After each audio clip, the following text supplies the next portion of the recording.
Ada beberapa tokoh karismatik yang turut bergabung dengan Pangeran Diponegoro. Salah satunya adalah Kiai Mojo, Pakubuwono VI. Kita masuk pada panglima perang berikutnya, yaitu Sentot Prawirodirjo. Dengan tipu daya, alih-alih berunding, tapi kenyataannya di sana dengan beliaunya datang dihormati dengan gelar-gelar parade ketentaraan, dihormati dengan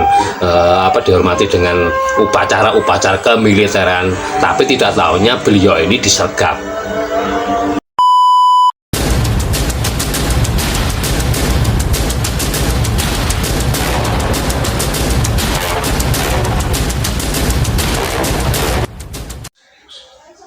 Assalamualaikum warahmatullahi wabarakatuh.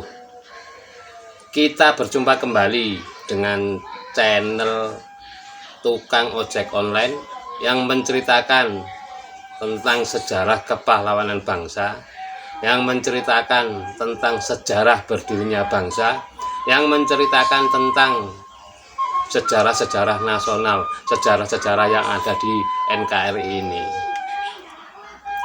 Dan juga channel ini menceritakan tentang perjalanan hidup saya sendiri.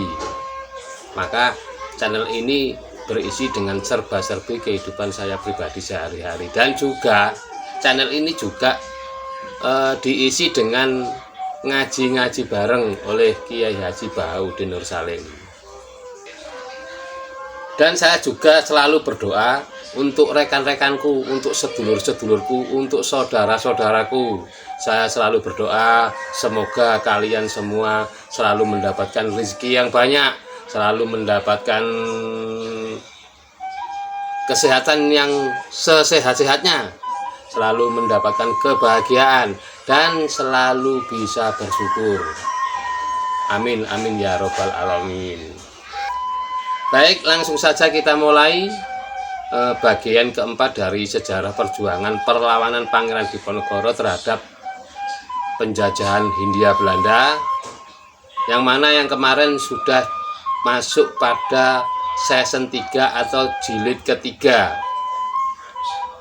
yang mana jilid ke-1 itu ialah kehidupan awal dan nama dan gelar kepangeranan. Setelah itu kehidupan pribadi, kehidupan sebagai pangeran.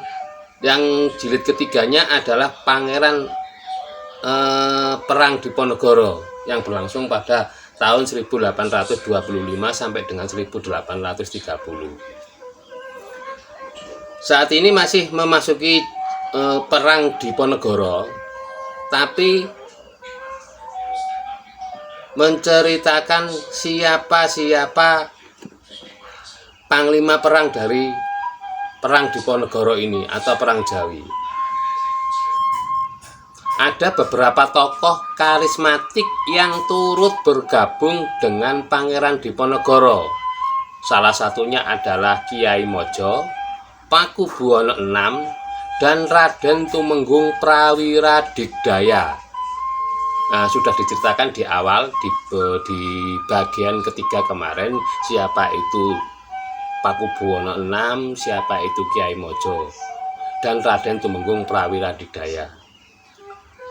Selain itu juga ada beberapa ulama pendukung, yakni Kiai Imam Rofi'i dari daerah Begelan, Kiai Imam Nawawi dari daerah Ngluning Purwokerto, Kiai Hasan Basori dari Banyumas, dan beberapa kiai lainnya.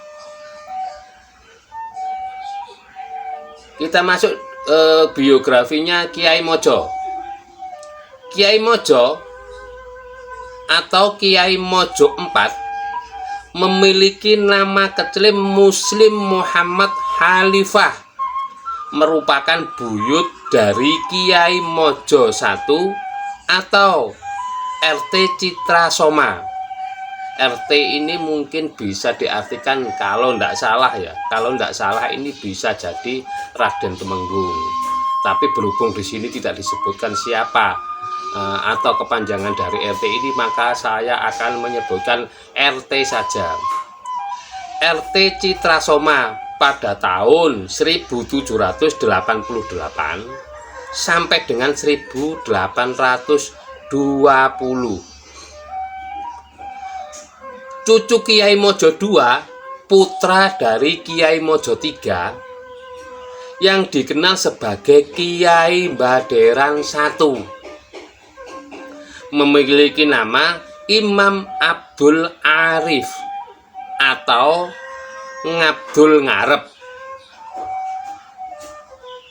Seperti saya ceritakan di awal-awal video bahwasanya orang Jawa dalam penyebutan nama-nama Arab itu kan kurang seberapa paham, kurang seberapa fasih, sehingga mereka menyebut seperti nama Abdul ini menjadi Ngabdul.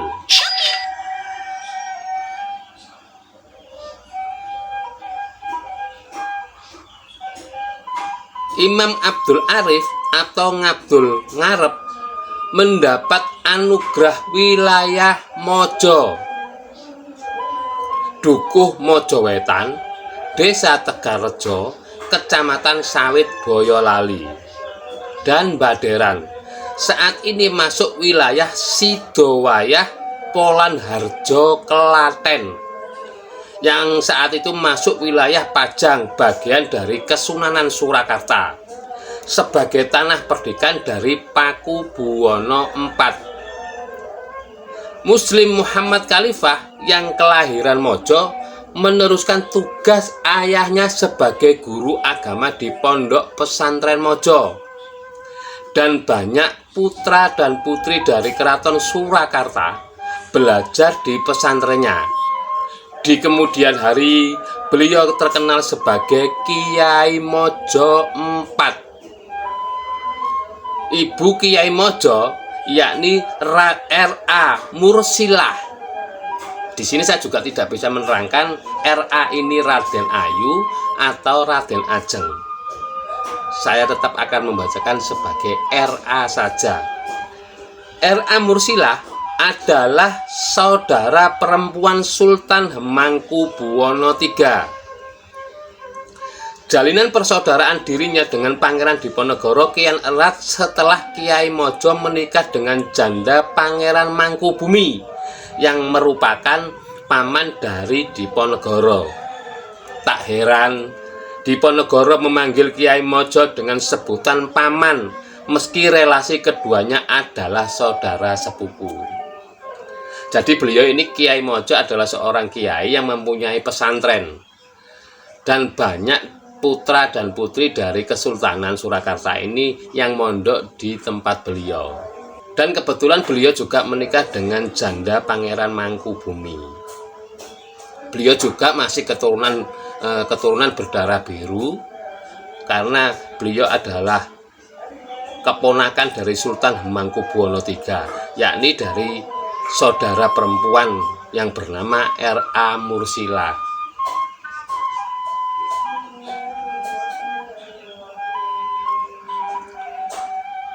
Kiai Mojo turut bergabung sejak di hari pertama pasukan Pangeran Diponegoro tiba di Gua Selarong. Pengaruh dukungan Kiai Mojo terhadap perjuangan Diponegoro begitu kuat karena ia memiliki banyak pengikut dari berbagai lapisan masyarakat. Kiai Mojo yang dikenal sebagai ulama penegak agama Islam ini bercita-cita tanah Jawa dipimpin oleh pemimpin yang berdasarkan hukumnya pada syariat Islam. Semangat memerangi Belanda yang merupakan musuh Islam dijadikan titik perang suci. Oleh sebab itu, kekuatan Diponegoro kian mendapat dukungan terutama dari tokoh-tokoh agama yang berafiliasi dengan Kiai Mojo. Menurut Peter Carey tahun 2016, dalam bukunya Takdir Riwayat Pangeran Diponegoro 1785-1855 disebutkan bahwa sebanyak 112 kiai, 30 haji, serta 15 syekh dan puluhan penghulu berhasil sejak bergabung. Jadi Pangeran Diponegoro ini perjuangan didukung oleh banyak kiai, banyak syekh, dan banyak haji juga. Di sini disebutkan ada 112 kiai, 31 haji, serta 15 syekh yang mendukung perjuangan pergerakan Pangeran Diponegoro ini. Pada tanggal 12 November 1828, Kiai Mojo dan para pengikutnya disergap di daerah Melangi, Sleman, dekat Sungai Bedok, kemudian dibawa ke Salatiga dalam penahanannya. Kiai Mojo meminta agar para pengikutnya dibebaskan dan menerima apapun keputusan Belanda terhadap dirinya. Belanda mengabulkan permintaan tersebut dan hanya menyisakan Kiai Mojo beserta orang-orang dekatnya dan beberapa tokoh berpengaruh. Sementara sebagian besar pengikutnya dilepaskan tanggal 17 November tahun 1828. Kiai Mojo beserta orang-orang yang masih menyertanya dikirim ke Batavia dan diputuskan akan diasingkan ke Tondano, Minahasa, Sulawesi Utara. Di tanah pembuangan, Kiai Mojo terus berdakwah hingga wafat pada 20 Desember 1849 di usianya ke-57 tahun. Perang Jawa sendiri berakhir 2 tahun setelah tidak adanya kubu Kiai Mojo dari pasukan Diponegoro. Jadi pada tanggal 12 November tahun 1828, Kiai Mojo beserta pasukan dan pengikutnya disergap oleh pihak penjajah Hindia Belanda dan pasukannya di daerah Melangi, Sleman, dekat Sungai Bedok. Kiai Mojo ini tertangkap oleh pihak Belanda dan dibawa ke Salatiga. Dan dalam penahanannya ini Kiai Mojo meminta kepada pihak Belanda untuk tidak menahan pasukannya. Beliau meminta hanya beliau saja yang ditahan oleh pihak Belanda. Pada tanggal 17 November tahun 1828, Kiai Mojo beserta orang-orang yang masih menyertainya dikirim ke Batavia. Batavia yang saat itu yang bernama Batavia, saat ini bernama Jakarta. Dan diputuskan beliau ini diasingkan ke daerah Tondano, Minahasa, Sulawesi Utara. Di dalam pembuangannya beliau tidak berdiam diri saja, beliau tetap berjuang, beliau tetap berdakwah hingga akhir hayatnya pada tanggal 20 Desember tahun 1849 di usia ke-57 tahun. Kita masuk pada panglima perang berikutnya, yaitu Sentot Prawirodirjo. Pendukung lainnya adalah Sentot Ali Basya Abdul Mustopo Prawirodirjo atau dikenal sebagai Sentot Ali Pasa atau Sentot Ali Basya, putra dari Ronggo Prawirodirjo III yang menjabat sebagai Bupati Monconegoro Timur, ipar dari Sultan Hamengkubuwono IV yang terbunuh oleh Hindia Belanda pada zaman pemerintahan Gubernur Dendels. Menurut sejarawan Sukanto, Sentot bergabung pada 28 Juli tahun 1826. Sedangkan menurut Peter Carey, Sentot bergabung ketika berumur 17 tahun pada Agustus tahun 1825 di Selarong. Jadi di sini ada dua versi yang menerangkan bergabungnya Sentot Prawirodirjo ini. Ada dua versi, yaitu versi pertama menurut sejarawan Sukanto, Sentot bergabung pada tanggal 28 Juli tahun 1826. Sedangkan menurut Peter Carey, Sentot ini bergabung pada usia 17 tahun bulan Agustus tahun 1825. Ini selisih setahun kalau untuk dari sejarawan Sukanto ini tahun 1826, sedangkan menurut Peter Carey bergabungnya Sentot dengan Pangeran Diponegoro ini tahun 1825 di Selarong. Ya diceritakan di awal kan Sentot ini kan ikut merawat kuda dengan Pangeran Diponegoro. Salah satu Panglima Diponegoro bernama Gusti Basah gugur dan sebagian meninggal. Ia meminta sang pangeran menunjuk Sentot sebagai penggantinya.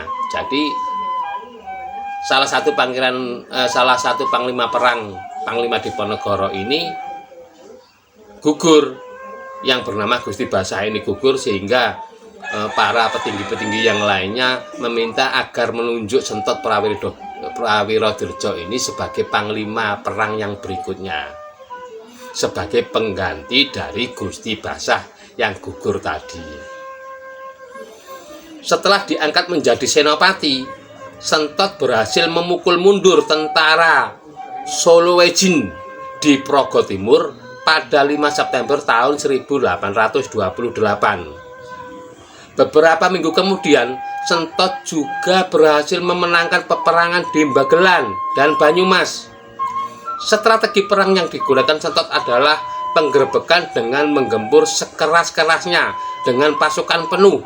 Sentot juga dikenal pandai dalam perang gerilya. Jadi keberhasilan Panglima Sentot Prawirodirjo ini ada 2 kali, yaitu yang pertama pada saat penggerbekan di Magelang dan Banyumas, dan yang pertama adalah keberhasilan Sentot Prawirodirjo ini ada 2 kali, yaitu pada yang pertama di bulan September tanggal 5 tahun 1828. Ini Sentot Prawirodirjo berhasil memukul mundur tentara Solowejin di Progo Timur. Dan yang kedua, Sentot juga berhasil memenangkan peperangan di Magelang dan Banyumas. Sentot Prawirodirjo ini dikenal sebagai pasukan pendobrak yang luar biasa. Juga beliau dikenal dengan strategi perang gerilyanya.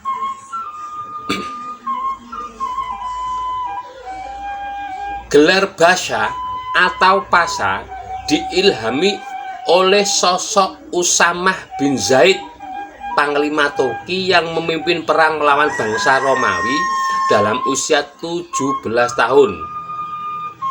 Sentot Ali Basha juga dijuluki Napoleon Jawa.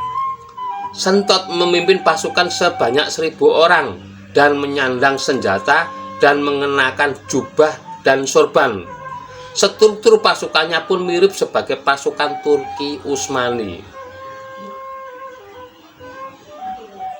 Jadi gelar Basha atau Pasha ini diilhami oleh sosok Usamah bin Zaid, Panglima Perang Turki, yang mana Usamah bin Zaid ini bisa mengalahkan bangsa Romawi dalam usia 17 tahun juga. Makanya terilhami dengan gelar Basha atau Pasha. Terus pasukan dari Sentot Prawirodirjo ini berjumlah 1.000, mengenakan jubah, mengenakan surban selayaknya pasukan Turki Utsmani. Sentot juga berhasil memenangkan peperangan di Kroya dan merampas 400 pucuk senjata meriam berikut misiunya, serta menawan ratusan serdadu Hindia Belanda. Saking beraninya Sentot ini juga berhasil memenangkan peperangan di Kroya dan merampas 400 pucuk senjata meriam berikut mesiunya, serta menawan serdadu-serdadu Hindia Belanda hingga ratusan. Untuk menangkap Sentot, nah ini Belanda biasa dalam kekalahannya selalu mengadakan sebuah tipu daya dan lain sebagainya, tipu daya, sayembara dan lain sebagainya. Untuk menangkap Sentot, Jenderal De Kock membujuk Bupati Madiun Prawiro Diningrat yang merupakan kakaknya agar bersedia berunding dengan Hindia Belanda. Atas bujukan kakaknya tersebut, Sentot kemudian menerima tawaran Belanda untuk datang ke Yogyakarta dan disambut dengan upacara militer seperti seorang jenderal pada 24 Oktober tahun 1829 hingga akhirnya disergap dan ditangkap. Kebiasaan Belanda pada saat itu ya selalu dengan memakai tipu daya, bujuk rayu, adu domba untuk menangkap seorang Sentot ini. Belanda dengan jenderalnya De Kok ini membujuk Bupati Madiun Prawiro Diningrat yang merupakan kakak kandungnya agar dengan cara apapun, agar dengan cara berunding dan lain sebagainya, ini Sentot diundang untuk berunding. Karena kakaknya yang meminta dengan bujuk rayu dari pihak Belanda, makanya Sentot Prawiro Dirjo ini mau datang ke Yogyakarta. Dan pada saat kedatangannya juga, Sentot Prawiro Dirjo ini dihormati dengan apel, kalau zaman sekarang ini apel ketentaraan. Hingga pada akhirnya di situ Ki Sentot Prawiro Dirjo ini disergap oleh pihak Belanda tanpa dia membawa pasukannya di dalam keraton Yogyakarta pada tanggal 24 Oktober tahun 1829. Lagi-lagi cara penangkapan pemimpin-pemimpin kita, para pejuang-pejuang pada saat itu ya dengan tipu daya, alih-alih berunding, tapi kenyataannya di sana dengan beliaunya datang dihormati dengan gelar-gelar parade ketentaraan, dihormati dengan upacara-upacara kemiliteran, tapi tidak tahunya beliau ini disergap. Setelah menyerah dalam perang Diponegoro, Sentot sempat dikirim ke Salatiga, Batavia, hingga akhirnya Hindia Belanda mengirimnya ke Sumatera Barat untuk membasmi pemberontak ulama dalam perang Padri. Namun ini hanya strategi Sentot agar berhasil mendapatkan persenjataan untuk membantu perjuangan Tuanku Imam Bonjol. Sentot akhirnya ditahan Hindia Belanda dan dikirim kembali ke Batavia pada Maret 1833. Sentot akhirnya ditahan Hindia Belanda dan dikirim kembali ke Batavia pada Maret 1833 dan ke Bengkulu pada Agustus 1833 sebelum akhirnya wafat dalam usia 47 tahun dalam pengasihan di Bengkulu pada 17 April 1855. Nah, setelah Sentot Prawiro Dirjo ini menyerah ke Belanda, Sentot ini dikirim ke Salatiga dan Batavia. Hingga pada suatu ketika Hindia Belanda mengirim Sentot Prawiro Dirjo ini ke Sumatera Barat untuk membasmi pemberontakan ulama dalam perang Padri. Nah, ini sistem adu domba lagi antara pribumi Jawa dengan pribumi Sumatera itu diadu.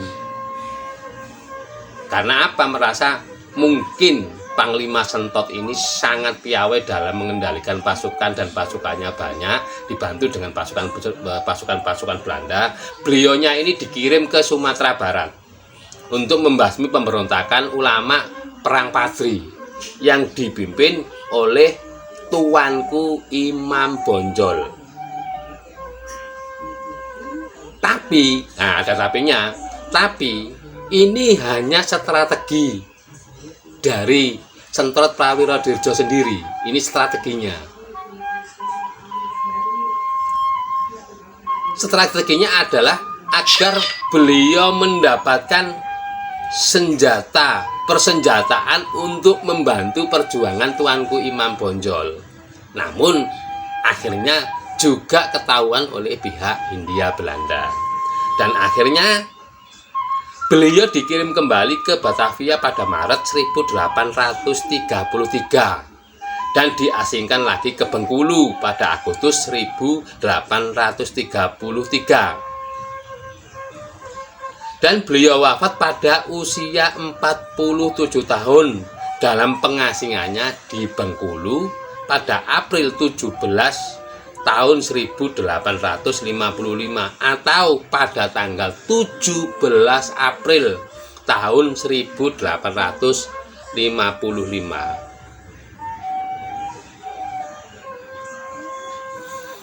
Yang ketiga adalah Kertapengalasan. Kertapengalasan lahir tahun 1795 dan wafat sekitar tahun 1866. Beliau adalah salah satu senopati. Nah, di sini diterangkan kan dari tadi itu ada penyebutan senopati. Nah, senopati ini kalau bahasa sekarang adalah panglima perang dari sebuah pasukan yang ada pada saat itu. Mungkin kalau sekarang bisa dianalogikan dengan kalau perwilayahan itu kan kemungkinan sebagai kodim atau kodam. Kalau di daerah, kemungkinan di daerah Kesultanan Yogyakarta ya sebagai kodam yang membawai beberapa ribu pasukan. Jadi senopati ini bisa dibahasakan dengan panglima perang, tapi di sebuah wilayah kerajaan tertentu.